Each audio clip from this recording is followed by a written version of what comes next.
was the devil, but I just got baptized.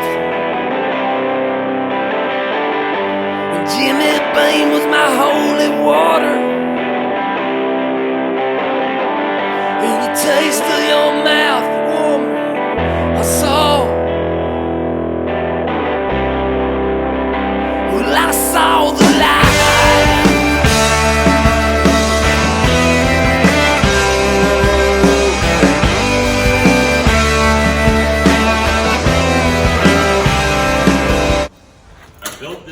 Had this motor built. He's a super stock racer down in Mankato. He used to run the Velvet Hammer.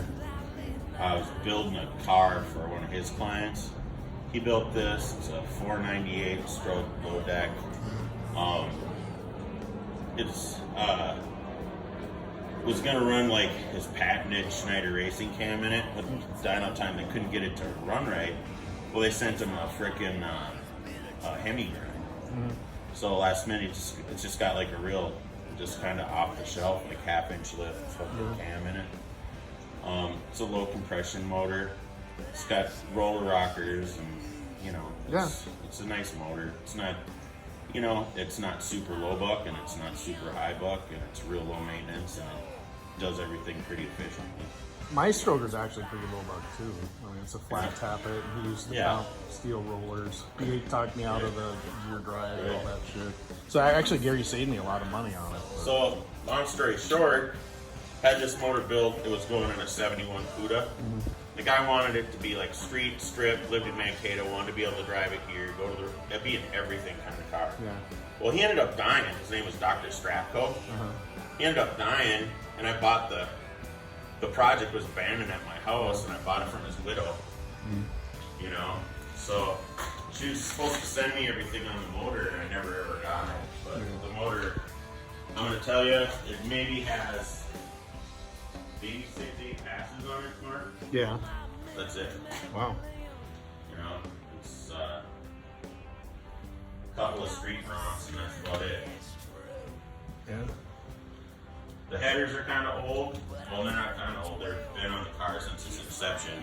They're big. They were big buck back in the day, and if you get them again, they're the Pro Comp, the Hooker Pro Series ones with the slip joints and all that. Yeah. They're probably getting a little thin now. I mean, they're not going to break or anything, but you know.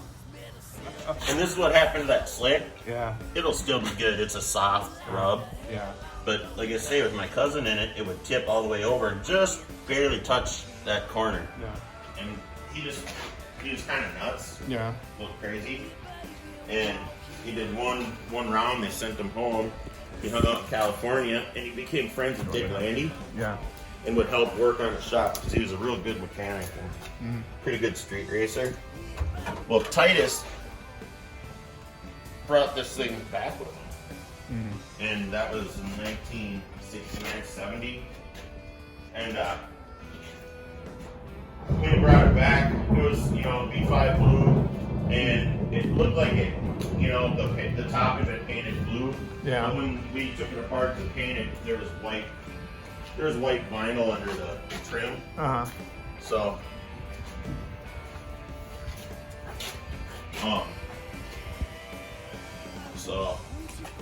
I don't know, probably had a white hat special car at some point.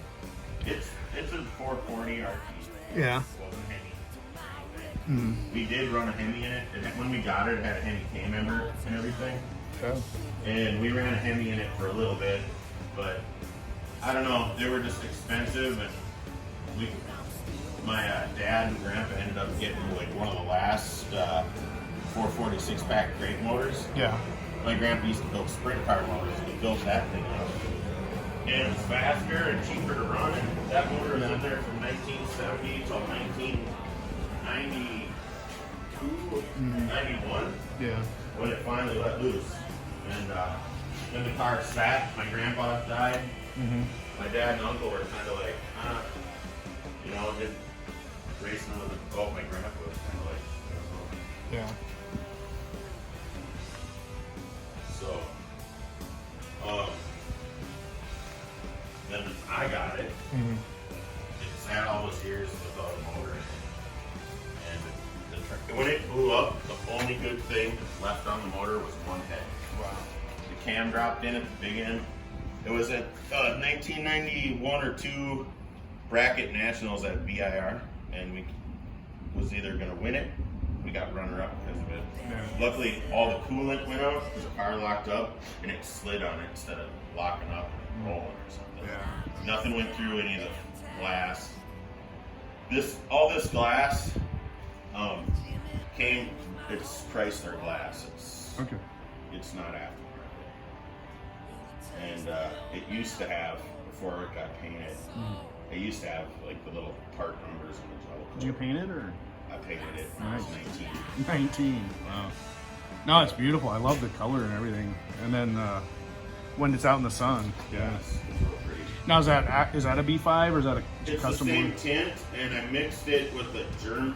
It was a Mercedes, the paint maker. I forgot, Space Hecker or something like that. Yeah. Because they had an accurate size metallic. Yeah. Freaking Charlie Manson at the time, you know. And he was from the Iron Range, so he called him. It's like, you're a funny geese. You wouldn't date a Jackpine savage like that. That's what they call people from the Iron Range. Right? Okay. Really, Jackpine so? Yeah, if you look up the definition, it's I like tried. Kind of a backwoods hillbilly that just kind of lives by his own rules and does what he wants. No, because I was like, there's got to be something behind that. And I tried looking up Jackpine. It's like a type of pine tree, like kind of Yeah, straggling. yeah. Out the door. Now's the right time. I know the highway is medicine